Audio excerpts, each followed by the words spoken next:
चीन की गर्दन दबोचने के लिए सबसे पहले तो उसके दो सबसे नज़दीकी पड़ोसियों यानी कि वियतनाम और फिलीपींस को ही इसके खिलाफ कर दिया जाए और इन दोनों ही देशों में चीन विरोधी ताकतों का वर्चस्व बढ़ाया जाए। आपको बता दें कि समय समय पर भारत ये करता भी आया है और भारत ये जानता है कि चीन का साउथ चाइना सी और OBOR से गहरा रिश्ता है, क्योंकि इन दोनों ही पर विजय प्राप्त करके चीन भारत से लेकर अमेरिका, जापान, ऑस्ट्रेलिया सबको टक्कर देना चाहता है। पर भारत यहाँ चीन की सारी चालें समझ चुका है, तभी भारत SCO से लेकर संयुक्त राष्ट्र तक के बड़े मंचों पर चीन को मुंह तोड़ जवाब देता आया है। वहीं अभी हाल ही में शंघाई सहयोग संगठन यानी कि SCO के शिखर सम्मेलन में चीन की मेगा कनेक्टिविटी परियोजना यानी कि OBOR को समर्थन देने से साफ इनकार कर दिया है। भारत ने चीन का विरोध कर अन्य सदस्य देशों को यह स्पष्ट बता दिया है कि चीन की यह परियोजना कर्ज के जाल की नींव तैयार कर रही है, जिसमें छोटे देश फंस जाते हैं। इस 8 सदस्यीय संगठन में भारत एकमात्र ऐसा देश था जिसने BRI परियोजना का समर्थन करने से इनकार कर दिया और भारत के OBOR के मुद्दे पर सख्त होने पर यहाँ चीन के साथ साथ पाकिस्तान के सपने चूर होते दिखाई दिए हैं।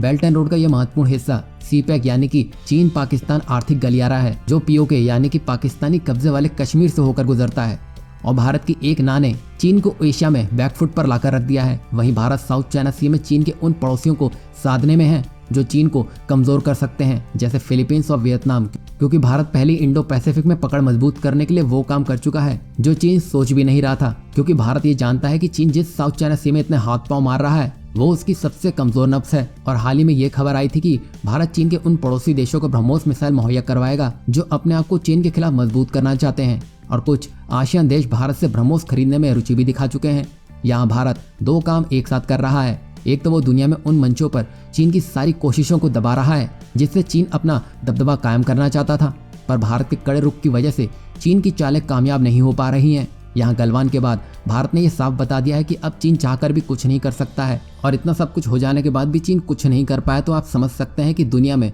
चीन की हैसियत क्या रह जाएगी।